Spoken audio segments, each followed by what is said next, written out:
పరిశుద్ధ గ్రంథంలో వాక్య భాగము చదువుగా మనందరూ కూడా విన్నాము.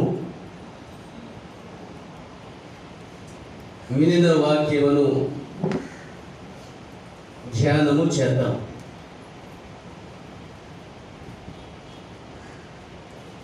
రెండవ కొరింథీయులకు రాసిన పత్రిక 5వ అధ్యాయము 11 నుంచి 17 వరకు చదువుగా మనందరము కూడా ఆ వాక్య భాగం చూస్తున్నాము.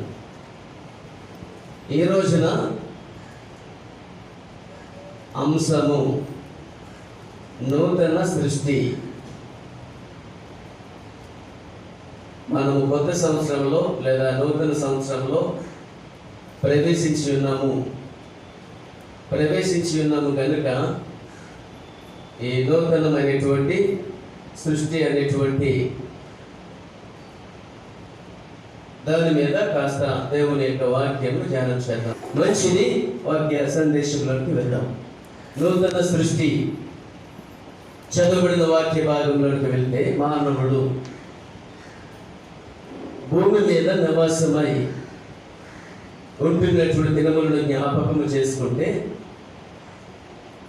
మానవుడి యొక్క జీవితంలో లేదా సర్వలోకం యొక్క జీవితంలో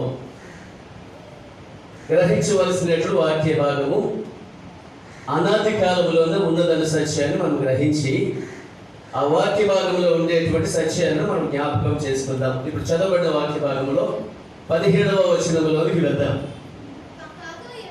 కాగా ఎవడైనను క్రీస్తు నందు ఉన్న ఎడల వాడు నూతన సృష్టి. మంచిదమ్మా, దేవుని యొక్క నామంలో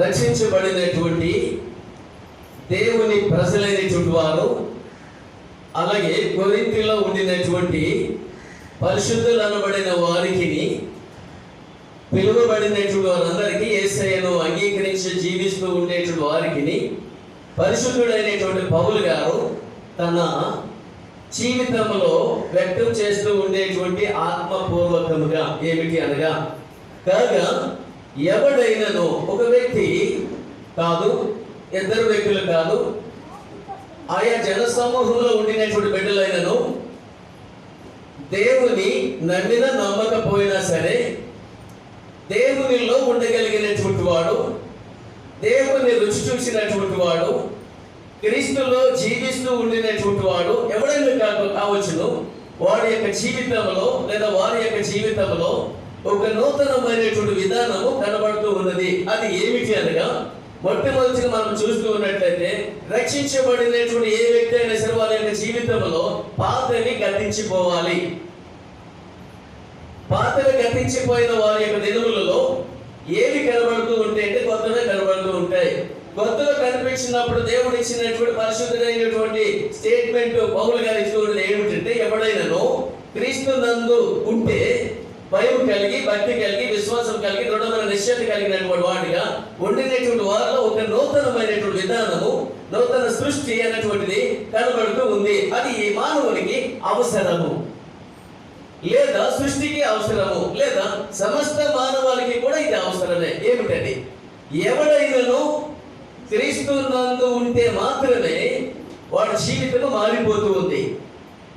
మారిపోతూ ఉండేటువంటి వారి యొక్క జీవితంలోనికి ఒక నూతనమైనటువంటి విధానము, ఒక నూతనమైనటువంటి జీవితము, ఒక నూతనమైనటువంటి అలవాటులు, ఒక నూతనమైనటువంటి పద్ధతులు, ఒక నూతనమైన జీవితము మనకు కనబడుతుంది. అక్కడ ఉంది కదా, కాగా ఎవడైనా క్రీస్తు నందు ఎడల వాడు నూతన సృష్టి. అంటే ఒక విధానంలో ఉండినటువంటి కొత్తగా నిర్మించబడినటువంటి ఒక ఆత్మ అని మనం భావించాలి.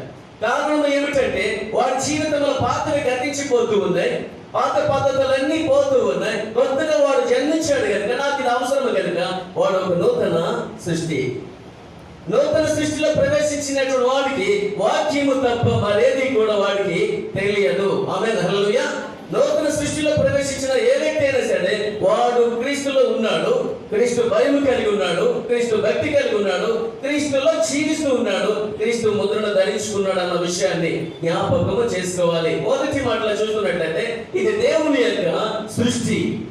ఇది నూతన సృష్టి. నూతన సృష్టిలో ఉండేటువంటి విధానము ఏమిటనగా, ఏ ఒక్క వ్యక్తి అయినా సరే క్రీస్తులో ఉండగలిగితే, క్రీస్తులో జీవించగలిగితే, క్రీస్తులో చలించగలిగితే, క్రీస్తులో ఉండే పద్ధతులు, క్రీస్తులో ఉండే అలవాట్లు, క్రీస్తులో ఉండే ప్రతి విధమైన వాక్యమును అవలంబించుకొని వాడు నూతనంగా మారిపోవటమే నూతన సృష్టి అన్న విషయాన్ని జ్ఞాపకం చేసుకోవాలి. ఎందుకు అనగా మానవుని యొక్క జీవితంలో ఒక సృష్టిలో ఉండేటువంటి మనము నూతనమైనటువంటి విధానములోనికి వెళ్ళిపోవాలంటే మనలో ఉన్న పాతవన్నీ కూడా ఇప్పుడు పాడుకున్నాం కదా, పాతవి గతించిపోవాలి. పాతవి ఎలా గతించిపోవాలి? నువ్వన్నా అనకపోయినా గతించిపోతాయి. కానీ నీవు గతించే స్థితిలోనికి వాటిని మార్చేయాలి. అలాగే మార్చివేయగలిగితే ఒక నూతన విధానములోనికి ఇది వెళ్ళిపోతా. అది మానవునికి అవసరము. మానవునికి అవసరం కనుక లోకంలో ఏది అవసరం లేదంటారా? ఏది అవసరం లేదు. ఒక నూతన విధానంలో దేవుడిని నమ్ముకున్న నీవు నేను కూడా క్రీస్తునందు ఉన్నాను కనుక ఒక నూతన సృష్టిలోనికి నేను నూతన సంవత్సరంలోకి అడుగుపెట్టేస్తా. మరి జీవితం నూతనమైనటువంటి అవసరత ఏమిటి? నేను నూతనంగా జీవించాలి,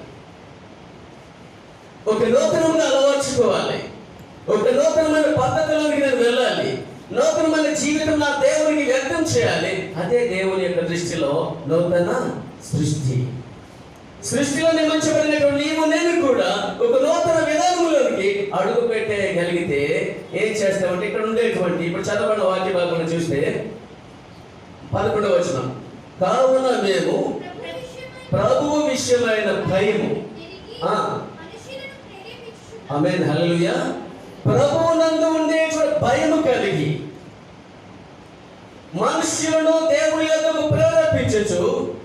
ఆ భయములోనే నడిచేవారుగా, ఆ భయములోనే ఉండేవారు లాగా, ఆ భయముతోనే జీవించేవారులాగా ప్రేరేపించాలి. దేనికి ప్రేరేపించాలి? దేవుని యొక్క భయములో మాత్రమే, దేవుని యొక్క భక్తిలో మాత్రమే, దేవుని యొక్క విశ్వాసములో మాత్రమే వారిని ప్రేరేపించాలి. నాకు ప్రేరణ వచ్చిందండి, నేను ఈ పని చేశానంటే కుదిరేది కాదు కదా. దేవుని క్రీస్తునందు మనం ఉన్నాము కనుక మనుషులమైన మనము ప్రేరేపించాలి. ఎవరిని? ఆత్మలో అనబడిన వారిని, ప్రభువు నమ్మినటువంటి వారిని, ఆత్మతో జీవిస్తూ ఉండేటువంటి వారిని, జీవించలేని వారిని దేవుని యొక్క పద్ధతిలోకి నడిపించేవారిగా దేవుని భయము ఉండాలి. మనం అంటూ ఉంటాం, ఇశ్రాయేలీలో మొదటిగా భయం ఉంది, ఆ భయం తర్వాత కోల్పోయారు. వారిలో భయమును పుట్టించేటువంటి రీతి మనలో దేవుడే వారి భయము పుట్టిస్తూ తెగులు రప్పించాడు. ఆ తెగులు మీరు చూస్తూ ఉన్నారు. ఐగుప్తులకు ఆ భయం పుట్టినప్పుడు ఆ భయం వలన అమ్ము అంటూ ఆ రాజు రిక్వెస్ట్ కోరుతూ ఉన్నాడు. ఆ తెగుల నుంచి తప్పించాడు, భయం మరలా పోవడం, మరలా వచ్చాడు. ఆ భయము కాకుండా దేవుని భయము కలిగిన వారుగా ప్రతి మనిషి కూడా ప్రేరేపించబడిన వారుగా దేవుని యొక్క సన్నిధిలోనే ఉండాలి. అలా ఉండగలిగితే నెక్స్ట్ మాటలకు వెళ్తే అందులోనే మేము దేవునికి ప్రత్యక్షపరచబడిన వారము, మీ మనస్సాక్షులకు కూడా, ఆమేన్ హల్లెలూయా, చక్కగా మాట్లాడుతుంది కదా. మేము అనేక మందికి మాటలు భయమును పుట్టిస్తూ ఉండేటప్పుడు మమ్మల్ని మేమే ప్రత్యక్షపరచుకుంటూ ఉన్నాము. అలాగే వినటువంటి వారు కూడా దేవుని యొక్క భయం కలిగిన వారుగా ప్రత్యక్షపరచబడుతూ ఉండేటట్టుగా మేమంతటా మేమే మీకు అలాగన భయం పుట్టించే వారుగా కనబడుతూ ఉన్నాం. ఎందుకు కనబడాలంటే వాడి జీవితంలో ఒక నూతన సృష్టి, పాతలు గతించిపోవాలి. మనకి పాత అలవాట్లే ఉంటున్నాయి. ఏంటి పాత అలవాట్లు? వారు అలాగే చేశారు కనుక అలాగే చేయాలి, వీరు ఇలా చేశారు కనుక వీరు ఇలాగే చేయాలి. ఈ పద్ధతిలో వాక్యం చెప్పట్లా. వాటిని ఏమంటారంటే పరిశుద్ధ గ్రంథము మూల పాఠములు. అంటే పురాతనంలో వచ్చినటువంటి పాత అలవాట్లకు మనం బానిసలం అయిపోయాం, పాత అలవాట్లకు గురైపోయాము, పాత అలవాట్లలో మునిగిపోయాము కనుక వాటి నుంచి ఇప్పుడు వైదొలగాలి. ఎలాగా? పాతవి గతించేను, ఇదిగో హలో హలో ఇదిగో హలో క్రొత్తవాయను. మానవుని యొక్క జీవితంలో క్రొత్తవి ఏవి? క్రొత్త బట్టలు వేసుకుంటూ ఉంటాం. బట్టలు వేసుకున్నా వేసుకోకపోయినా అలవాట్లు మారిపోవాలి, పద్ధతులు మారిపోవాలి, అదే అండి, మేము ప్రత్యక్షపరచుకుంటూ ఉన్నాం, మీకు కనబడుతూ ఉన్నాం. మేము చేసేటువంటి ప్రతి విధమైన పని కూడా మీకు కనపరుచుకుంటూ ఉన్నాం. యేసు ప్రభు గారు కూడా ప్రత్యక్షమైనప్పుడు, నీ దగ్గరికి వచ్చి నీకు కనబడినప్పుడు నీవు దేవుని భయం కలిగిన వాడుగా, ఆ ప్రజల్లో దేవుని యొక్క భయం బొత్తిగా లేదంట. ప్రభు గారు నీకు ప్రత్యక్షమైనప్పుడు, ప్రభు గారు నీకు కనబడినప్పుడు దేవుని యొక్క భయం నీవు వెల్లడి చేయాలి, ఆయనకి నువ్వు కనపరచాలి. అలాగ నీవు కనపరచగలిగితే మనలో ఉండే పాత పద్ధతులు, పాత అలవాట్లు, పాత స్థితిగతులు అన్నీ కూడా మారిపోయి ఇదిగో నూతన సృష్టి. మొదటి మాట చూసుకుని, ఇది మనుషులకి అవసరత లేదా మానవునికి అవసరత. వాక్యులకు కాదు అండి, గలతీయులకు రాసిన పత్రిక 6వ అధ్యాయము 14-15 వచనాలు. అయితే ప్రభువైన యేసుక్రీస్తు సిలువయందు తప్ప మరి దేని యందును అతిశయించుట నాకు దూరమవుగా. గమనించండి 14-15 వచనాలు. దాని వలన ఆమేన్, హల్లెలూయా. హింసకుడు, దోషకుడు, అవమానపరిచేవాడు, కొట్టినవాడు, తెచ్చినవాడు అయినప్పటికీ కూడా వారి జీవితం అంతా పాతది. ఆ పాతదైన దానిని విడిచిపెట్టి, పాతదైన దానిని పక్కన పెట్టి, పాతదైన మూలపాఠములన్నిటినీ కూడా దూరపరుచుకొని యేసు క్రీస్తులో రక్షించబడినప్పుడు, క్రీస్తుతో ఉండినప్పుడు ఆయన అంటున్నాడు, నేను సిలువకు వచ్చినటువంటి వార్త చెబుతున్నాను, సిలువకు వచ్చినటువంటి సత్యాన్ని నేను విని ఉన్నాను, ఆ సత్యమును నేను ప్రతిష్ఠించుకున్నాను కనుక సిలువ యందు తప్ప నేను ఆశించేది ఏది కూడా నాలో లేదు. కారణం ఏంటంటే, ఒకవేళ నేను నూతనంగా మారకపోతే లోకాల వాటిలో ఒక పద్ధతులు, ఆచారాలు నాలో ఉంటాయి. ఇప్పుడు అది ఉండడానికి వీలు లేదు. కారణం ఏంటంటే, ఒక సిలువలో ఉండేటువంటి ఆయన వైపు మాత్రమే నేను చూస్తున్నాను, ఆయన మాత్రమే నేను నమ్మాను కనుక నా జీవితంలో నూతన సృష్టి ఇది నాకు అవసరం. పాత అలవాట్లన్నీ కూడా పాతవే, వారి జీవితంలో గతించిపోయాయి. అన్ని చేసిన ఆయన అంటున్నాడు, పూర్వము అయితే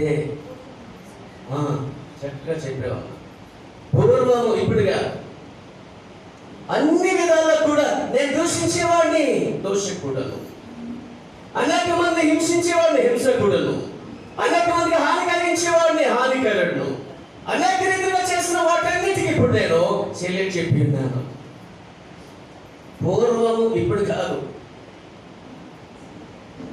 పూర్వము దోషకుడు ఇన్నటువంటి ఆయన అంటున్నాడు, ఇవన్నీ కూడా నాకు అక్కర్లేదు, ఇదిగో నూతనటువంటి సృష్టి నాకు కావాలి, ఈ అవసరత అనేది నాకు కావాలి. ఏంటి అవసరత? 15వ వచనం చేద్దాం. క్రొత్త సృష్టి పొందుటియే గాని సున్నతి. మంచిది, గమనించండి. దాన్ని నేను వివరించక్కర్లేదు, మీకు తెలుసును. మార్పు అనేటువంటిది ఆధ్యాత్మికంగా అవసరమే, మార్పు అనేటువంటి ఆధ్యాత్మికంగా అవసరమే. శిలువ మీద ఉండినటువంటి దొంగలు ఇద్దరు కూడా మార్పు చెందలేదు, సున్నతి పొందలేదు. మార్పు చెందలేదు, సున్నతి పొందలేదు. అది సున్నతి పొందినందువలన ప్రయోజనమేమి, సున్నతి పొందకపోయినందువలన ప్రయోజనమేమి? పొందకపోయినా దేవుని భయం కలిగిన వాడు, దేవుని భక్తి కలిగిన వాడు, దేవుని యొక్క మాటలను అనుసరించగలిగితే వాడి యొక్క జీవితంలో ఒక నూతనమైనటువంటి సృష్టి, క్రొత్త సృష్టి. అదేమిటి? దేవుని భయం కలగాలి, భక్తి కలగాలి. వాడు ఏమంటున్నాడు? ఆ దొంగ అన్నీ తెలుసు. మన దొంగ చేసేవాడు భయం లేదు, భక్తి లేదు. వాడు ఏ లోకమా కానీ, ఏ మనుషులే కానీ ఎలా పోతే నాకెందుకు, నాకు కావాల్సింది ఒకటే. ఏంటి? ఈయన అనుకుంటున్నాడు, ప్రభువా నీవు నన్ను జ్ఞాపకం చేసుకో, నీవు నన్ను జ్ఞాపకం చేసుకో. కారణం ఏంటంటే, జ్ఞాపకం చేసుకున్న వాడిలో దేవుని భయం ఉంది. కారణం ఏంటి? దానికి మాదిరిగా ఉండేటువంటి నీతిమంతుడైన ప్రభు ఎలాడుతూ ఉంటుండగా ఆ భయం కలిగినటువంటి దొంగ మాట్లాడుతుంటే మాట ఏంటంటే, నేను కేవలం నేను దొంగవాడిని, దోచుకునేవాడిని, హింసలు చేసేవాడిని, అనేక మంది పొడిచేవాడిని, అనేక మంది తిట్టేవాడిని. అయినప్పటికీ కూడా ఈయన నీతిమంతుడు బాధపరుస్తూ ఉన్నాడు కనుక ఆయనకు అంత బాధపరుస్తూ ఉండేటప్పుడు ఎందుకు సహించుకోవాలని చిన్నది భయం కలిగి అంటున్నాడు, ప్రభువా నీవు నీ రాజ్యంలోనికి వచ్చినప్పుడు, ఈ లోకంలోనికి వచ్చినప్పుడు అనలేదు, మరలా లోకంలోకి వచ్చినప్పుడు అంటే లోకంలో ఉండే బలం అంతా కూడా వీడికి అంటుంది అని చెప్పి ప్రభు ఏం కోరుకుంటున్నాడంటే, ప్రభు నీవు నీ రాజ్యంలోకి వచ్చినప్పుడు ఏం చేసుకోవాలి? మమ్మల్ని జ్ఞాపకం చేసుకుని అనలేదు. అక్కడ మరొక దొంగన్నాడు, వాడిని పక్కన పెట్టేశాడు. వాడి భయం లేదు, భక్తి లేదు. ప్రేరేపించేటువంటి ఆత్మ ఉంది కానీ ఆ వినియోగించుకోవటం లేదు. దేవుని భయం కలిగిన వాడుగా ప్రేరేపిస్తున్నాడు దొంగ, కానీ వాడికి భయం లేని అందువలన ఏమంటున్నాడంటే ఒకటే అంటున్నాడు, ప్రభువా నీవు నీ రాజ్యములకు వచ్చినప్పుడు కేవలము నన్ను మాత్రమే జ్ఞాపకం. కారణం ఏంటి? దొంగోడు అన్న సంగతి ప్రభువుకు తెలిసిన ఆయన ఒప్పుకోలు జరుగుతూ ఉంది. ఎవరి మనసులో ఒప్పుకోలు జరుగుతుందో అప్పుడే ఉజ్జీవము వస్తుంది. ఆమేన్, హల్లెలూయా. పాపపు ఒప్పుకోలు అనేది ఏ మనిషిలో జరుగుతూ ఉందో, ఒప్పుకోలు అనేది ఏ మనిషిలో నుంచి బయటకు వెల్లడవుతుందో వారిలో ప్రారంభమవుతుంది ఉజ్జీవము, అనగా పాపపు ఒప్పుకోలు. అక్కడ ఆ దొంగకి ఏం జరుగుతుందంటే పాపపు ఒప్పుకోలు. అందుకే వాడికి సున్నత అవసరం లేదు. ఏం కావాలి? మారు మనసు. ఆమేన్, హల్లెలూయా. మారు మనసు వచ్చేసి దానికి ప్రభు ఇచ్చేసాడు. అక్కడికక్కడ ఆన్సర్ ఇచ్చేసాడు. ఏమన్నాడు మీకు తెలుస్తుంది. ఈ అవసరత మనిషికి అవసరము. ఏంటి అవసరము? నూతన సృష్టి అనేటువంటిది నాకు అవసరం. కారణం ఏంటంటే క్రొత్త ఆకాశము గతించిపోతూ ఉంది, క్రొత్త భూమి గతించిపోతూ ఉంది. వాటి కొరకే నేను ఇప్పుడు వేచి ఉన్నాను. ఆమేన్, హల్లెలూయా. గతించిపోయిన వాటి గురించి నాకు అక్కర్లేదు. రాబోతూ ఉండేటువంటి క్రొత్త ఆకాశం కొరకే నేను వేచి ఉన్నాను. హల్లెలూయా. మానవుని యొక్క జీవితంలో ఇది నాకు అవసరత ఉంది. ఏంటి అవసరత? క్రొత్త ఆకాశము, క్రొత్త భూమి. నోవహు కాలంలో మొత్తం తుడిచివేయబడింది. భూమి యావత్తు కూడా, భూమి యావత్తు అంటే భూమి మీద నివసించేటువంటి జనులు తుడిచివేయబడింది. మళ్ళీ ఏం చేశాడు? దేవాది దేవుని యొక్క నామంలో క్రొత్తగా దేవుని యొక్క నామంలో జీవిస్తూ ఉండేటువంటి క్రీస్తు నందు ఉన్నాను కనుక నీ జీవితంలో ఒక నూతన సృష్టిగా ఉండాలంటే పాత్రలన్నీ కూడా నీలో నుంచి పోవాలి. బయటికి పోవాలంటే వాటంతటా అవి పోవండి, నీవు పోగొడితేనే పోతాయి. కుక్క మీ ఇంట్లోకి వచ్చింది అనుకోండి, చీ అనకపోతే అది పోదు. లేకపోతే అక్కడ ఏం చేస్తుంది? అది సిట్టింగ్ చేస్తుంది. కారణం ఏమిటంటే కావలసినటువంటిది దేవుని యొక్క నామములో నీవు తీసుకుంటూ ఉండగా తీసుకున్న నీ జీవితంలో ఇది నాకు అవసరత ఉంది. ఏంటి అవసరత? ఈ పౌలు గారు చెప్పినటువంటి భయము పుట్టించే రీతిలో మనుషులైన వారిని ఆత్మశక్తి కలిగిన వాడు ప్రేరేపించగలిగినట్లయితే దేవుని యొక్క సృష్టి అనబడిన దాంట్లోకి నీవు ప్రవేశించేస్తావు నూతనముగా. రెండవ మాటలోకి వెళ్దామండి. యోహాను సువార్త 3:5. యోహాను సువార్త 3:5.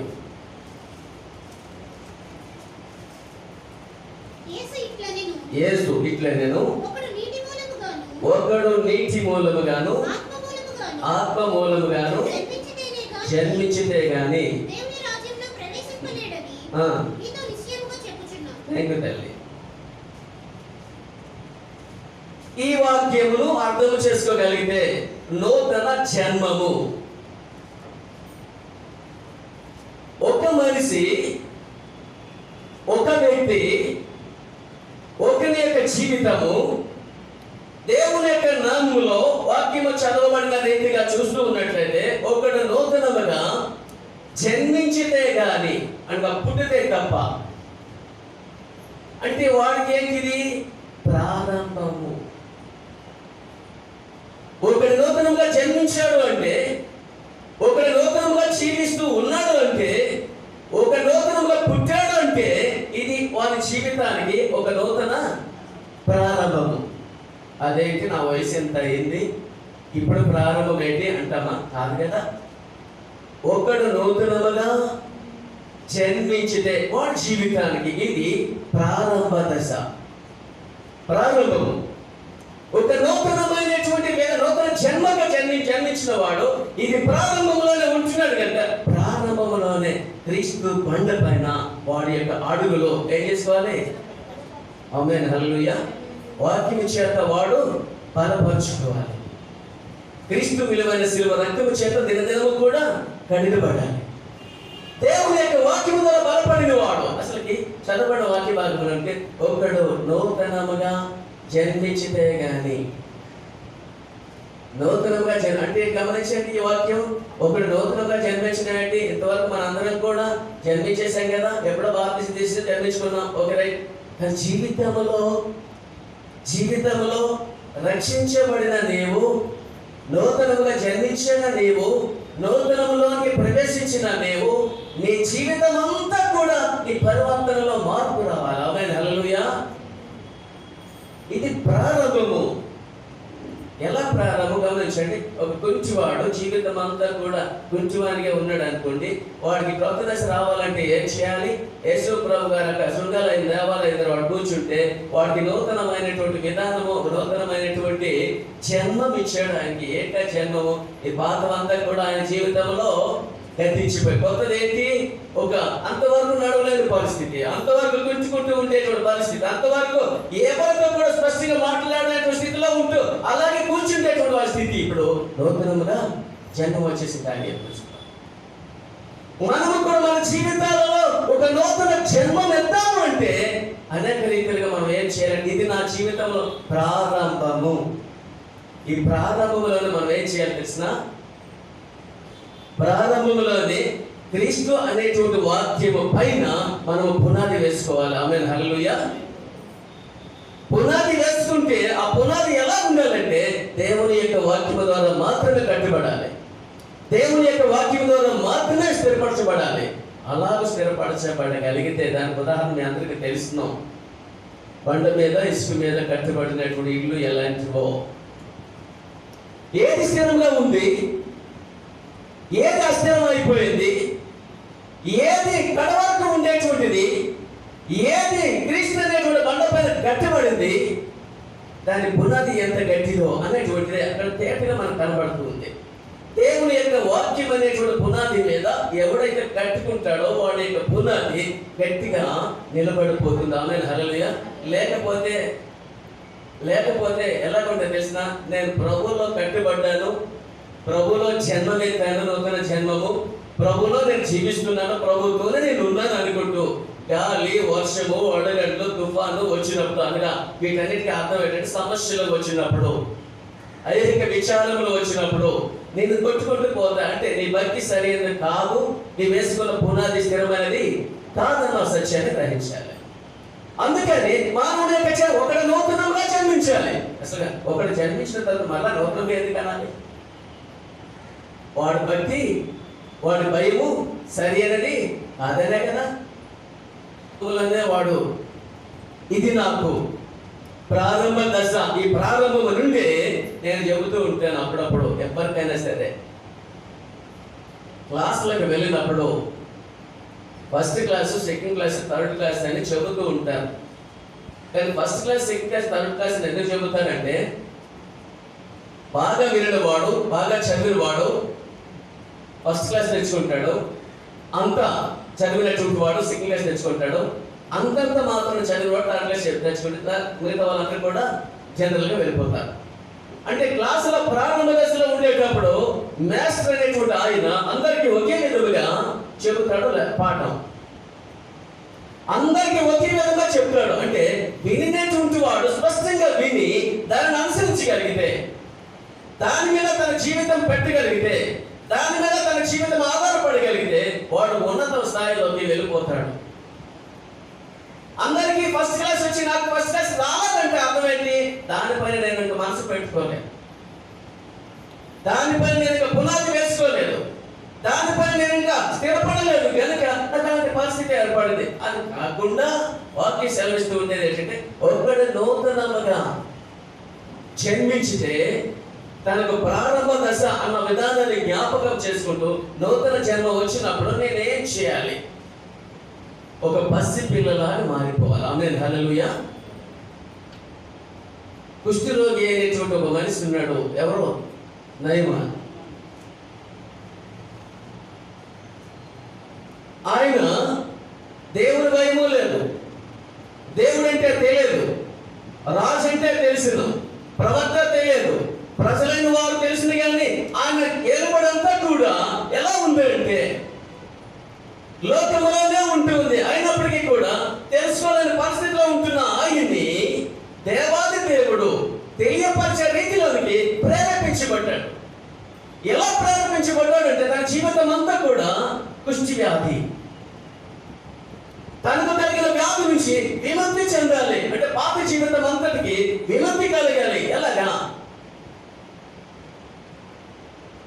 సిరియా దేశం అంతటికి ఆడు గరుడు అంట. ఆయన గరుడు అంటే మాత్రం దేవుని దగ్గర గరుడుగా చెల్లిపోతాడా? ఆ గరుడు అనేటువంటి వారికి బలమైన వ్యాధి ఉంది. అంటే తన జీవితంలో పాతది గతించిపోవాలన్నటువంటి ఆశ అయితే ఉంది, ప్రేరేపణ అయితే ఉంది, నేను స్వస్థపరచబడాలన్నటువంటి తృష్ణ ఉంది. ఏమైనప్పటికీ కూడా ఆ తృష్ణ తీర్చేవారు ఎవరు? ఓ నూతనమైన జీవితంలోకి ఆరంభించేది ఎవరు? నూతన సృష్టిలోకి ప్రవేశింప చేసేది ఎవరు అన్న సత్యాన్ని గ్రహించగలిగితే ఈయన అనుకుంటున్న రాజు చేత ఉత్తరం పంపిస్తూ ఉన్నాడు. ఈయన తెలియదు, ఈయనకి తెలియదు. తెలియకపోయినప్పుడు తెలియపరుస్తూ ఉండేటువంటి మాట ప్రవక్త ఉన్నాడు ఇశ్రాయేలు యొక్క దేశంలో. ఈయన రాజే అనుకున్నాడు ఆయన. కానీ ఇశ్రాయేలు దేశంలో ఒక ప్రవక్త ఉన్నాడు.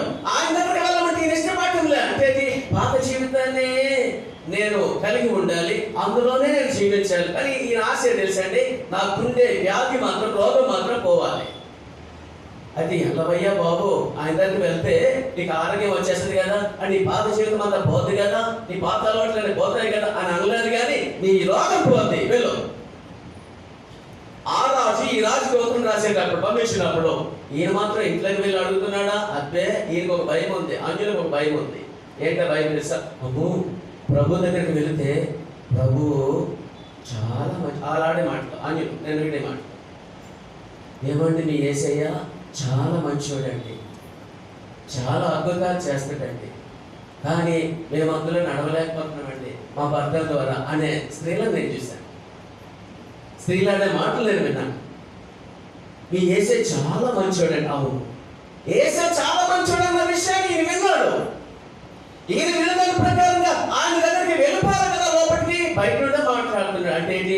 అమ్మో, ప్రభువుని నమ్ముకున్న ఆ వ్యక్తి దగ్గర, ఆ ప్రవక్త దగ్గరికి నేను ఎలా వెళ్ళగలను, ఏం చేయగలను?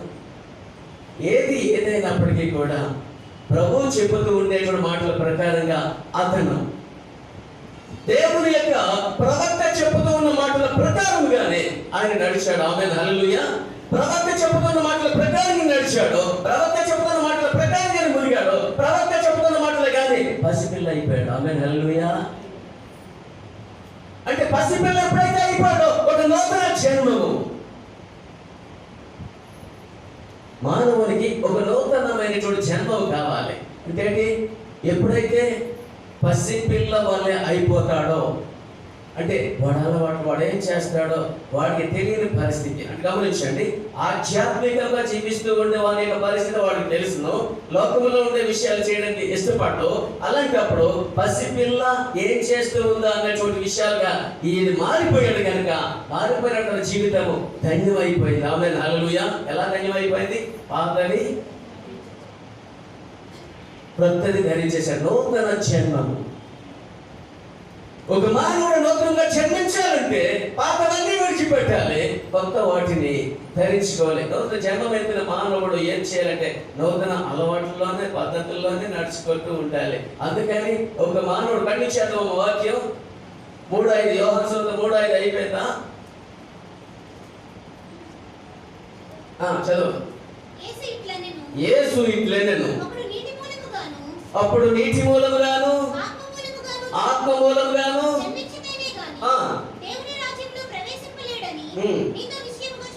మంచి తల్లి, నూతన జన్మముగా నిత్యం నువ్వు ధరించుకున్నావు. నూతన జన్మం నీకు వచ్చింది, మంచిదే. ఇప్పుడు ఎక్కడికి వెళ్ళాలి? పరలోక రాజ్యంలోకి వెళ్ళాలి. అక్కడ ఉంది కదా, నీటి మూలంగా జన్మించేసాం మనందరము కూడా. తర్వాత దేని మూలంగా జన్మించాలి? అక్కడ ఉంది ఆత్మ మూలంగా. ఆత్మ చెప్పుచున్న మాట నీ వినలేదా? ప్రతి వారము కూడా నీ వినటం లేదా? ప్రతి వారము కూడా నేను చదవటం లేదా? ప్రతి మాట టీవీ ప్రసంగముల ద్వారా నీకు వినటం లేదా? దేవుని యొక్క ఆత్మ చెప్పుచున్న మాట సంగమం వింటుంది కనుక వింటున్నటువంటి సంఘం అంతా కూడా ఆత్మలో జన్మించాలి. ఆమేన్, హల్లెలూయా. నీటి మూలంగా జన్మించేది బాగానే ఉంది, నేను పరలోకానికి వెళ్ళిపోతాను అనుకోవడానికి లేదు కదా. ఆత్మ మూలంగా జన్మించాలి. ఆత్మలో ఎవరైతే జన్మిస్తాడో వాడి జీవితంలో ఒక నూతన జన్మము, నూతన సృష్టి, నూతన జన్మలోనికి అడిగిపెట్టిన ఈయన నీటి మూలంగా జన్మించేసి నాకు పరలోకం దొరికిపోతుంది అనడానికి వెళ్ళలేదు. అలాగే నూతన ఆత్మతో వాడు జీవిస్తూ ఉండేటట్లయితే దేవుని యొక్క ఆత్మే వారిని జీవింపచేస్తుంది. ఆమేన్, హల్లెలూయా. అక్షరము చొప్పున కానీ ఆత్మను కలిగిన నీవు నేను మనందరం కూడా ఆత్మలోనే జన్మించాలి, ఆత్మలోనే జీవించాలి. జీవింపచేసేది దేవుని యొక్క ఆత్మ. మానవ యొక్క జీవితంలో ఒక నూతనంగా జన్మించాను కనుక పసి పిల్లవాళ్ళు నేను మారిపోవాలి, నా అలవాట్లు మారిపోవాలి. పసి పిల్లకి ఏమి తెలిసినంటారు? ఏం తెలుసాను కదా. పసిపిల్లని చూసేసరికి మనిషికి ఏం కనబడుతుంది? ముద్దులు ఆడాలి. అలాంటి పరిస్థితుల్లోకి మనం వెళ్ళాలి. అలాంటి పరిస్థితి, నేను రక్షించబడ్డానండి, బాప్తిసం తీసుకున్నాను, ఆత్మలో జన్మించానండి, కానీ అన్నిటికీ కూడా చెప్పేది ఏమిటంటే మన క్రియలే. మానవుని యొక్క జీవితంలో, మానవుని యొక్క పద్ధతులలో నడుస్తూ ఉండేటువంటి నీవు ఒక నూతనమైనటువంటి విధానంలోకి వెళ్ళాలంటే ఆత్మలోనే నీవు జన్మించి, ఆత్మలో ఎవరైతే జన్మిస్తారో వారు వెళ్తారండి. అక్కడే ఉంది, చదివారు కదా, పరలోకములోనికి.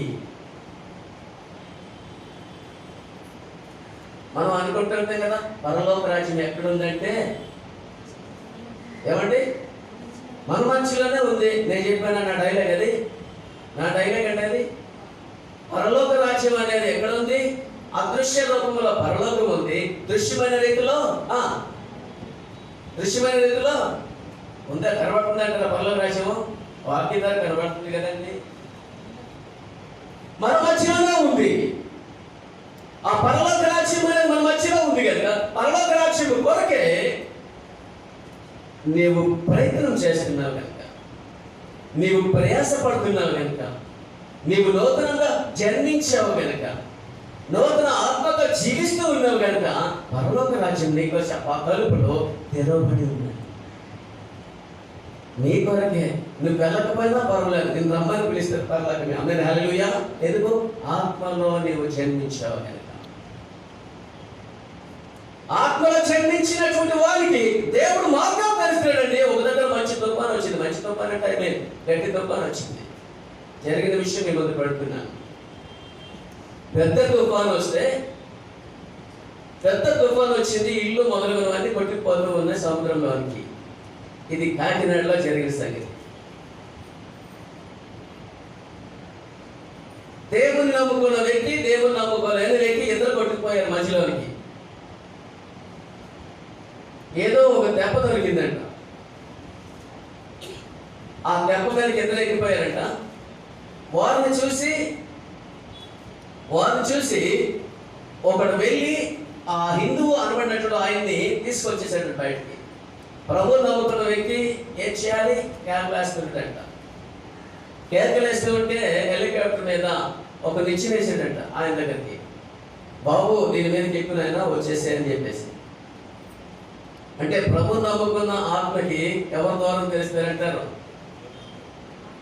ఈయన సముద్రం మధ్యలో ఉండిపోవడం వ్యక్తి హెలికాప్టర్ రావడం అంటే అక్కడి నుంచి తావడంతో నిచ్చెన వేసి నువ్వు దీనికి ఎక్కేసి వచ్చినాయని అంటే ఎంత దూరం తెలిసాడు. తెలుసండి, ఆత్మలో జన్మించినటువంటి వారికి ఏది ఎప్పుడు ఎలా ఇవ్వాలో అన్నటువంటిది, ఏ మార్గము గుండా ప్రవేశింప చేయాలో ఆయనకు తెలుసు. అలాంటి పరిస్థితుల్లో నీవు నేను కూడా ఆత్మలో జన్మింపబడగలిగితే, జన్మించినటువంటి మనకి ఒక రాజ్యం ఉంది. అక్కడ ఉంది కదా. ఏ రాజ్యం అది? పరలోక. దాని కొరకు మన ప్రయాసం అంతా కూడా కదా. ఇదిగో నూతన సృష్టి. నూతన సృష్టిలో ఉండేటువంటి నీవు నేను కూడా ఒక సృష్టి విధానాన్ని తెలుసుకొని, ఆ తెలుసుకున్న తరువాత నూతన జన్మం ఎత్తిన తరువాత ఏం చేయాలో మరొక వాక్యం చదవండి. 1 పేతురుకు రాసిన పత్రిక 2:1 చూద్దాం. 1 పేతురుకు రాసిన పత్రిక 2వ అధ్యాయం 1 చూద్దాం. ప్రభువు దయాళుడని మీరు విశ్వసి ఎన్నయెడల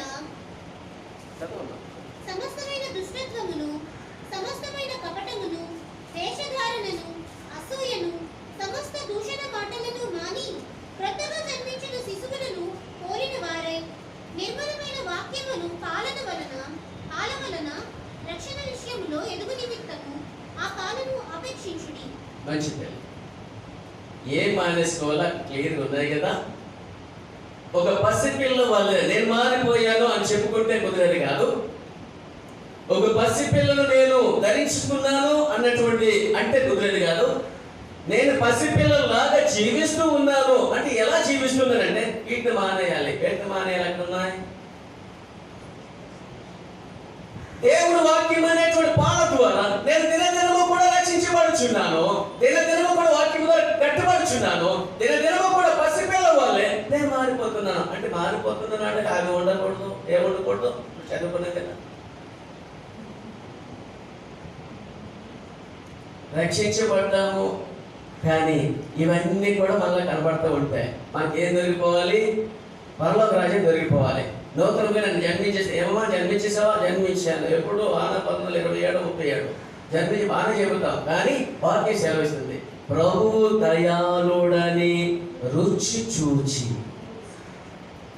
నీవు తెలుసుకున్నా బాగానే ఉంది.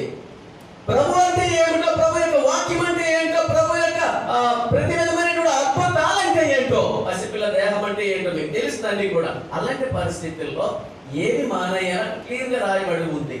వాటిని పక్కన పెట్టేసి తీసివేసుకొని మనం ఏం చేయాలంటే ఒక పసిపిల్ల యొక్క లక్షణాలు, గుణాలు కలిగిన వారుగా మనం జీవించాలని దేని ద్వారా? వాక్యం ద్వారా.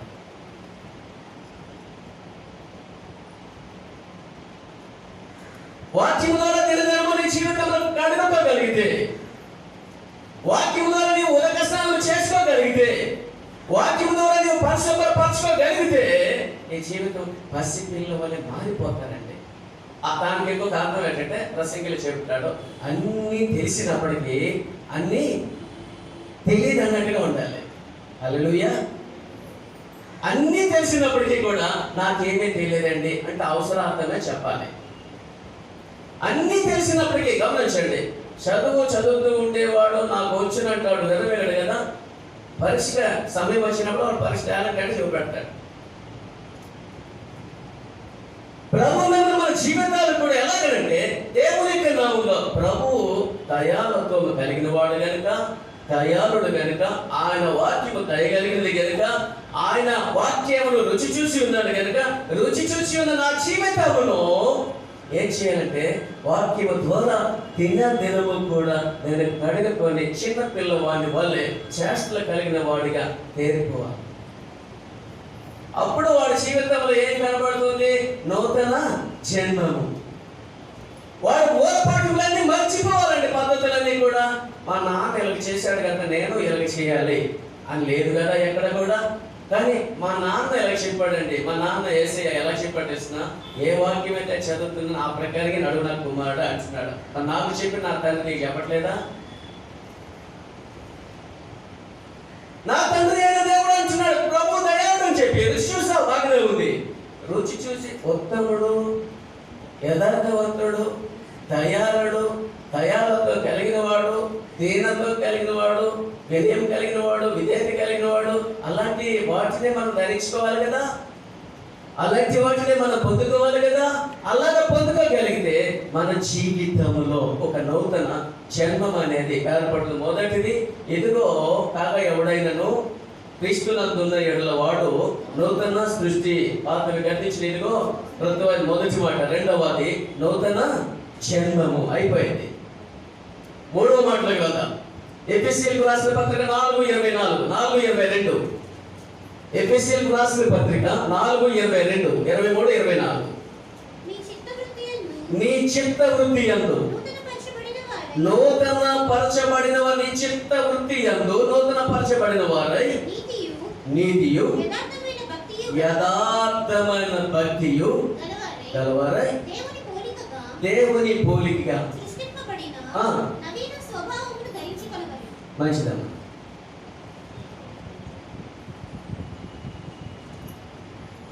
మానవుని యొక్క జీవితంలో ప్రభు చెబుతూ ఉండేటువంటి మాట, నీవు చేస్తూ ఉండేటువంటి పని, నీవు చేస్తూ ఉండే ఒక పద్ధతి, నీవు చేస్తూ ఉండే ఒక క్రమము ఈ చిత్త వృత్తి యందు నూతన పరచబడాలి. అంటే నేను చేస్తూ ఉండే పని నలుగురికి, నా దేవునికి అంగీకారం అవ్వాలి. చూసే వాళ్ళకి అంగీకారంగా ఉండగలిగితే నీ జీవితంలో నీవు చేస్తూ ఉండే ఒక పద్ధతి, అలవాటు కూడా, క్రమం కూడా ఎలా ఉంటుంది తెలిసినండి, అది అంగీకారంగా ఉండినటువంటి అందరూ కూడా ఆహ్వానిస్తారు, అందరూ కూడా ఇష్టపడతారు. అందుకే నవీన అంటే కొత్తగా మారిపోవాలి. అక్కడ 22, 23, 24 వచనంలో కనబడుతుంది, స్పష్టంగా కనబడుతుంది. నీతి యథార్థత అనేటువంటిది మానవుని యొక్క జీవితంలో ఉండాలి. కారణం ఏమిటంటే నీతి వాక్యంతో కూడినటువంటిది, యథార్థత నీ భక్తి జీవితానికి సంబంధించింది. వాక్యము వర్తమాన భూత భవిష్యత్ కాలంలో నేను సరి చేయనటువంటిది. అలాంటి పరిస్థితుల్లో నువ్వు ఎలా ఉండాలి అంటే ఒక నూతనమైనటువంటి పురుషుడిగా మారిపోవాలి. ఆమేన్, హల్లెలూయా. నవీన స్వభావము ధరించుకున్నవాడుగా, ఒక నూతన పురుషుడిగా. మొదటి ఆదాము పాత పురుషుడే కదండి, రెండవ ఆదాము కొత్త పురుషుడే కదా, యేసుక్రీస్తు గారు. పాతని గతించిపోవాలి, వాడికి ఉన్న అలవాట్లు నీలో ఉండగలిగితే వాటన్నిటిని తీసుకొచ్చుకోవాలి. ప్రభు నీతివంతుడు, దయాళుడు, ఆయన దయ కలిగినటువంటి వారు మన జీవితంలో పాతిని ప్రాచీన స్థితి గల వారమే, ప్రాచీన స్వభావం కలిగిన వారమే, వాటి నుండి వైదొలిగి పక్కకు వచ్చేసి నూతన పురుషుడిగా, నూతన స్వభావం నేర్చుకున్న వాడిగా, నూతన పురుషుడిగా అన్ని మారిపోవాలి. మరి ఇది ఏమిటంటే కొత్తగా మారిపోయాడురా, అప్పుడుండే అలవాట్లు ఇళ్ళ లేవురా. నిజం, అప్పుడు ఆడు చూస్తే అలాగా ఉండేవాడు, ఇప్పుడైతే చాలా అందరూ మెచ్చుకుంటున్నారా. అదే అండి సాక్ష్యం. నూతన పురుషుడిగా మారిపోవాలి. బట్ నూతనంగా మారిపోయాడు. ఎలా మారిపోయాడు? వాక్యం పనిచేయాలి. ఆమేన్, హల్లెలూయా. వాక్యము ఎవరిలో పనిచేస్తుందో, వాక్యము ఎవరి హృదయంలో ఉంచుకుంటారో, వాక్యాన్ని పోలి ఎవరైతే నడుచుకుంటారో, వాక్యం యొక్క స్వరూపంలోనికి ఎవరైతే అడుగు పెడతాడో వాడి జీవితంలో ఒక నూతన పురుషుడు బయలుదేరుతాడు. ఆమేన్, హల్లెలూయా. వాక్యం సెలవిస్తుంది. ఒక వ్యక్తి తాగాడు అనుకోండి, ఏంటి రమ్ము, విసుగు, చిన్ను, బీరు, బ్రాంతి మొదలుగునవన్నిటిలో కూడా తాగాడు అనుకోండి, వాడు తాగినోడే తప్పు కాదండి, తాగించినోడే తప్పు. అంటే తాగించినాడు ఎవడో లోపల ఉన్నాడు, వాడు లోపల ఉన్నాడు చెబితే తప్ప వీడు తాగట్లే, వీడు తప్పు కాదు అని ఏం చెప్పట్లే, వాక్యం సెలవిస్తుంది. తాగిన వాడు తప్పు కాదు, ఆ లోపల ఉండేవాడు మాత్రమే చేస్తున్నాడు. అలాగే ఈ రోజున వాక్యము నీ లోపల ఉంటే, వాక్యము నీలో ఉంటే, వాక్యము నీతో ఉంటే అలాంటివి చేయనివ్వడు. ఆమేన్, హల్లెలూయా. వాక్యం నీలో లేకపోతే, వాక్యం నీతో లేకపోతే, వాక్యంలో జీవించకపోతే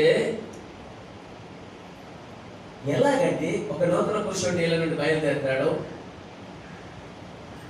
ఒక నూతన పురుషుడు నీలో బయలుదేరాలంటే ఒకటే, అదేంటి ఇంతకు ముందు ఆ నోటి నిండా బండబూతులే ఉండేది, ఇప్పుడైతే వాడు అబ్బో ఆ మాట అంటే అసహించుకుంటున్నాడు. అంతకుముందు వాడు చూసి వాడు జీవిత విధానం అంతే అంత వ్యతిరేకమే ఉండేది, ఇప్పుడైతే మారిపోయాడు. వాడు అలవాట్లు చూస్తే అబ్బా అందరికీ అసహ్యంగా ఉండేవి, అసహ్యకరంగా ఉండేవి, ఇప్పుడైతే ఆమోదంగా ఉన్నాయంటే అవును. క్రీస్తుని కలిగి ఉన్న ఏ వ్యక్తి ఒక నూతన పురుషుడిగా బయలుదేరాలంటే మాత్రం ఈ దేవుని యొక్క వాక్యాన్ని నవీన స్వభావం కలిగిన వారిగా, ఒక నూతనమైనటువంటి స్వభావం. కానీ కొంతమందికి ఏ స్వభావం ఉంటే తెలుసండి, చిరుతుపుడి స్వభావమే. కొంతమందికి ఏ స్వభావం ఉంటే తెలుసండి, సింహం స్వభావమే. కొంతమందికి ఏ క్రూరత్వంతో కూడిన స్వభావమే. వారు మారదండి. కారణం ఏంటి తెలిసిన, వారు క్రూరత్వంతో కూడిన వారిలోనికి దేవుని యొక్క వాక్యం పనిచేయదు. దానికి మరొక అర్థం ఏంటంటే, ఉంటే రక్షణైనా ఉండు, ఉంటే చల్లగానైనా ఉండు, లేదా ఎలా ఉండకూడదు, మన భక్తాలు ఉంటుందేమో ఒకసారి ఆలోచిద్దాం. మానవుని యొక్క జీవితంలో వాక్యం వింటున్న నీ జీవితం అంతా కూడా ఒకలాగే ఉండాలి. అలాగా ఒక నూతన పురుషుడిగా నేను మారిపోవాలి. అయితే వాక్యం అంతా నీలో ఉండాలి. ఈ కేంద్రంలో, ఏ కేంద్రంలో, ఈ హృదయం అనే కేంద్రంలో ఏముండాలి? వాక్యమే ఉండాలి. వాక్యం అంటే ఎవరో? దేవుడే కదండి. దేవుడే ఉండాలి. దేవుడు ఉంటే మరొకటి రావడానికి వీలు లేదు. ఒకవేళ వచ్చినా ఆ దోషేస్తే బయటికి. దేవుని యొక్క నామంలో జీవిస్తున్నా నీవు మానవునిలో నుండి ఒక నూతన పురుషుడు బయలుదేరాలి. నీవు అవకాశం ఇస్తే వాడు బయలుదేరుతాడు, పాతవాడు బయటకు వచ్చేస్తాడు. బయట నుండేవాడు లోపలికి వెళ్తాడు, లోపల ఉండేవాడు బయటకు వచ్చేస్తాడు. దానికి ఇంకొక అర్థం ఉంది. లోపల నుండి వచ్చేటువంటిది మనిషిని ఏం చేస్తూ ఉంటుంది? అపవిత్రపరుస్తూ ఉంటుంది. బయట నుండి వచ్చేవాడు చాలా మంచివాడండి. ఆమేన్, హల్లెలూయా. బయట నుండి దేవుని యొక్క వాక్యం నీలోకి వెళ్తూ ఉంది. దేవుని యొక్క వాక్యం నీలోకి వెళ్తూ ఉంది కనుక వెళ్తున్నాడు, నేను పరిశుభ్రపరుస్తాడు, పవిత్రపరుస్తాడు, సన్మార్గంలో నడిపించడానికి ఇష్టపడతాడు. వాడు లోపల ఉండేవాడు ఏం చేయాలి తెలిసిన? లేనిపోని అవతలన్నీ కూడా నీ మైండ్లో తీసుకొచ్చి పడతాడు. అందుకే నేను అపవిత్రపరిచేది నీలో ఉండేవాడే. వాడి నుంచి నీ బయలుదేరగాలి. ఇప్పుడు నీవు నూతన పురుషుడిగా మారిపోవాలి. ఎలా మారిపోతావు? మరి నీకు నీలో ఉండాలి. దేవుని యొక్క దయ అనేటువంటి సత్యం ఉండాలి. దేవుని యొక్క నామములు జీవిస్తూ ఉండే యథార్థత ఉండాలి. అలా ఉండిపోతే నీలో నుంచి ఎవరు బయలుదేరుతారో ఒక నూతన పురుషుడు. 3 మాటలు ముందు చెప్పాను. ఒకటి నూతన సృష్టి, రెండవది నూతన జన్మము, మూడవది నూతన పురుషుడు.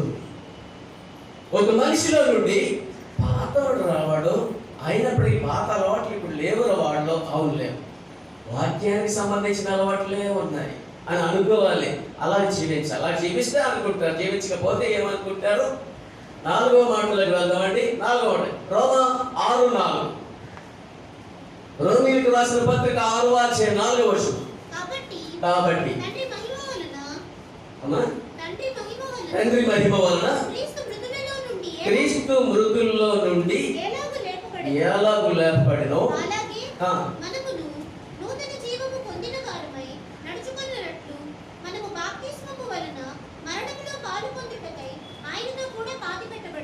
బాప్తిస్మము వలన ఏంటమ్మా?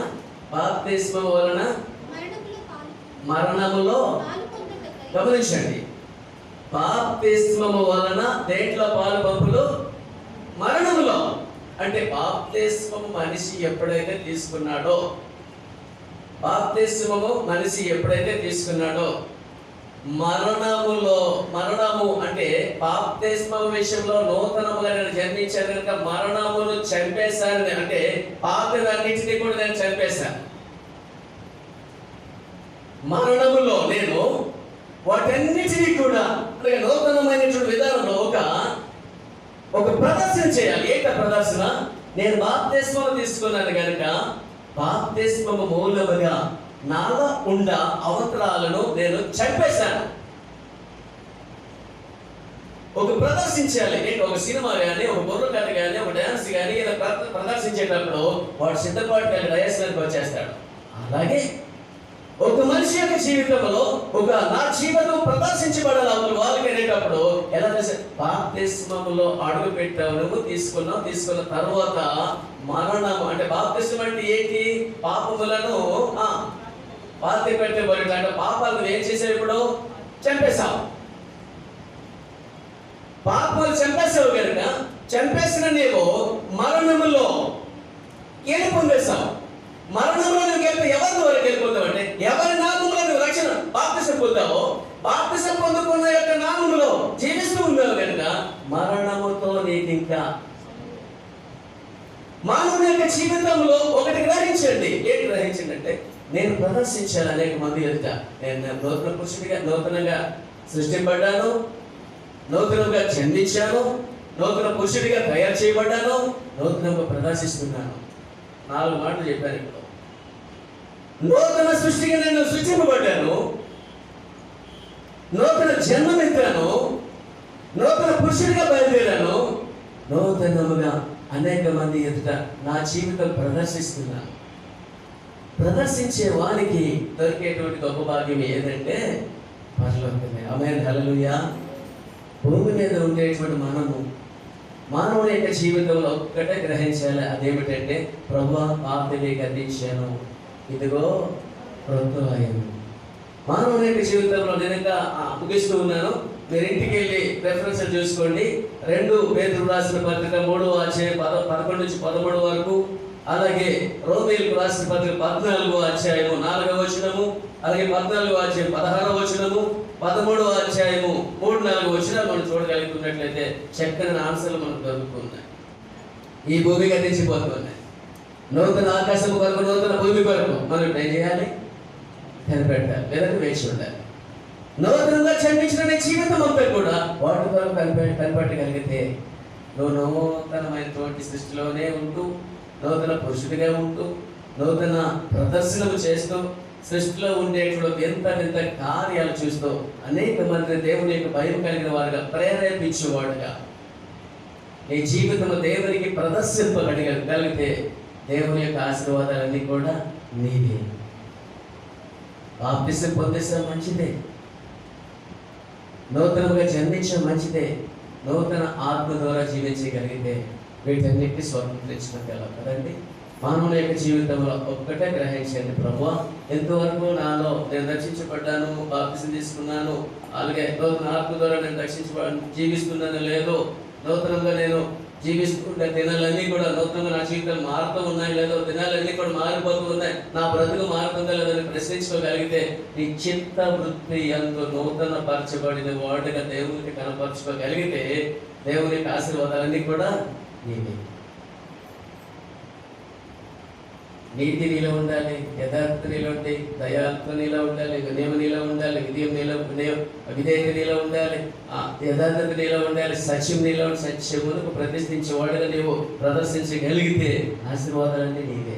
అటు వాటి వరకు నేను కూడా నూతన పురుషుడిగా జీవించి ప్రభుని కనపరుచుకుంటూ దేవుని ద్వారా వచ్చే ఆశీర్వాదాలు పొందుకోవడం ఇష్టపడడానికి గొప్ప కృప దేవుడు మనకు అనుగ్రహించుకుని నడిపించిన గాక. ఆమె ప్రార్థించాలి.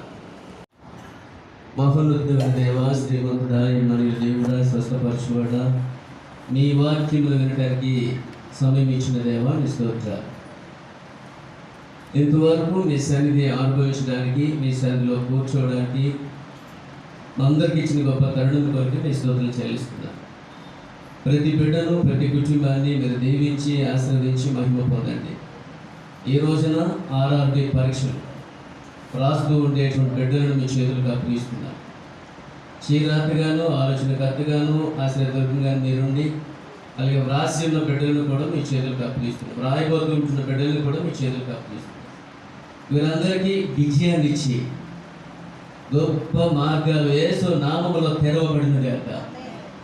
మీ గొప్ప కార్యాలు ప్రతి బిడ్డలో యేసు నామములో తెరవబడింది గాక. మీ గొప్ప కార్యాలు జరిగిస్తూ ఉన్న విధానం కొరకే మీ స్తోత్రాలు. కూడి వచ్చిన ప్రతి బిడ్డను, ప్రతి కుటుంబాన్ని మీరు దీవించి ఆశీర్వదించి ఆరోగ్యవంతులుగా తీర్చిదిద్ది మహిమ పొందమని నడుస్తున్నారు. ప్రతి బిడ్డను మీ చేతులకు అప్పగిస్తున్నారు. ప్రతి బిడ్డలో మీరుండి మీ బలమైన ఆత్మచేత నింపుదల చేసి అందరి ద్వారా అంతిమ వరకు మహిమ పొందమని చిన్న బిడ్డలు, యవ్వన బిడ్డలు, స్త్రీలు, పురుషులు, పెద్దలు, వృద్ధులు వీరందరూ మీ చేతులకు అప్పగిస్తున్నారు. నూతనంగా వచ్చిన బిడ్డలు మీ చేతులకు అప్పగిస్తున్నారు. ప్రతి బిడ్డ మీద మీ కళ్ళదృష్టి ఉంచి దీవించి ఆశీర్వదించి ఆయురాగ్య భాగ్యాలకు నింపుదల చేయమని సమస్త మహిమ గనుక ప్రభావాలు మీకే ఆరోపిస్తూ త్వరలో రానయ్యున్న యేసు పరిశుద్ధ నామములో అడిగి వేడుకుడు జన ప్రార్థన సమర్పించుకుంటున్నాం తండ్రి. ఆమేన్. పరలోకమందున్న మా తండ్రి.